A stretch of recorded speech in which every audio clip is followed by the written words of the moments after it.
Narrated Ibn Abbas, Allah's apostle was the most generous of all the people, and he used to reach the peak in generosity in the month of Ramadan when Gabriel met him.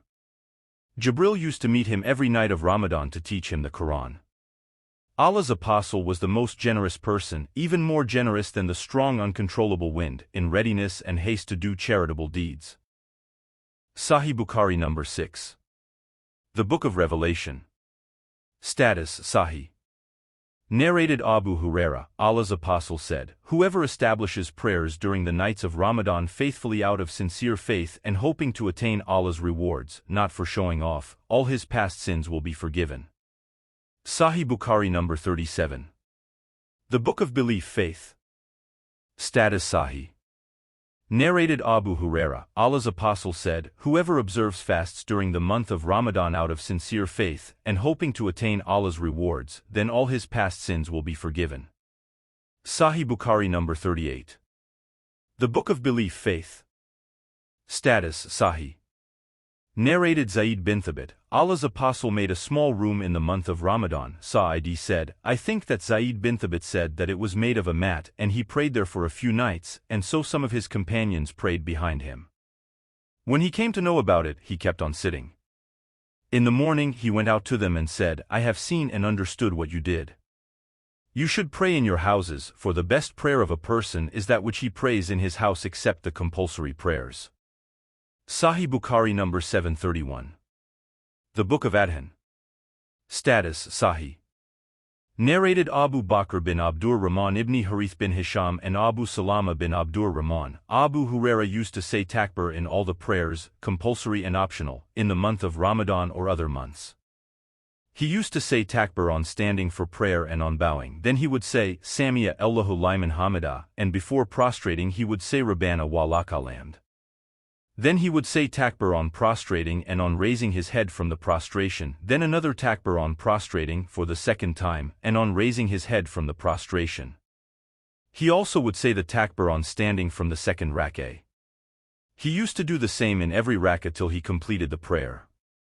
On completion of the prayer, he would say, "By him in whose hands my soul is. No doubt my prayer is closer to that of Allah's apostle than yours," and this was his prayer till he left this world. Sahi Bukhari number 803. The Book of Adhan Sufat us Salat. Status Sahih. Narrated Abu Salma bin Abdur Rahman, I asked Aisha, "How is the prayer of Allah's apostle during the month of Ramadan?" She said, "Allah's apostle never exceeded 11 rakat in Ramadan or in other months. He used to offer 4 rakat, do not ask me about their beauty and length, then 4 rakat, do not ask me about their beauty and length, and then 3 rakat. Aisha further said, "I said, O Allah's apostle, do you sleep before offering the witr prayer?" He replied, "O Aisha, my eyes sleep but my heart remains awake." Sahi Bukhari number 1147. The Book of Salat Tahajjud Night Prayer. Status Sahih. Narrated Abu Salama, once I went to Abu Sa'id al-Khudri and asked him, "Won't you come with us to the date palm trees to have a talk?" So Abu Sa'id went out and I asked him, "Tell me what you heard from the Prophet about the night of Qadr." Abu Sa'id replied, "Once Allah's apostle performed itikaf, seclusion, on the first 10 days of the month of Ramadan, and we did the same with him.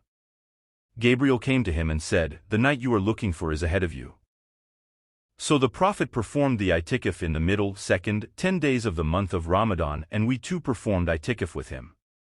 Gabriel came to him and said, 'The night which you are looking for is ahead of you.'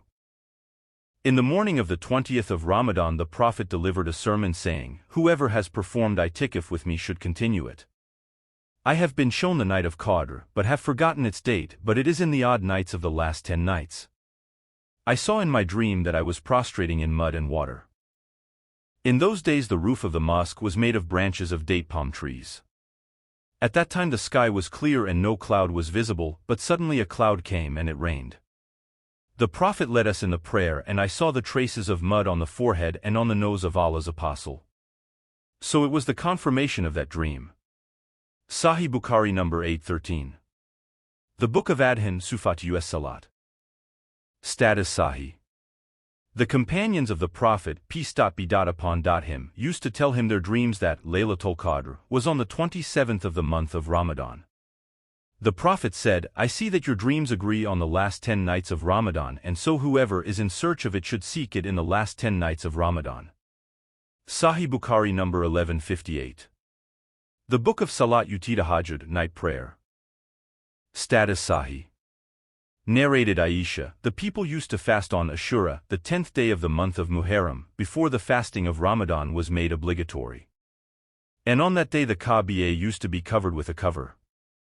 When Allah made the fasting of the month of Ramadan compulsory, Allah's apostle said, whoever wishes to fast on the day of Ashura may do so, and whoever wishes to leave it can do so. Sahi Bukhari number 1592. The Book of Hajj. Status Sahi. Narrated Atta, I heard Ibn Abbas saying, Allah's apostle asked an Ansari woman, Ibn Abbas named her but Atta forgot her name, what prevented you from performing Hajj with us? She replied, we have a camel and the father of so-and-so and his son, i.e. her husband and her son, rode it and left one camel for us to use for irrigation. He said to her, perform Umrah when Ramadan comes, for Umrah in Ramadan is equal to Hajj in reward, or said something similar. Sahi Bukhari number 1782. The Book of Al-Umare. Status Sahi.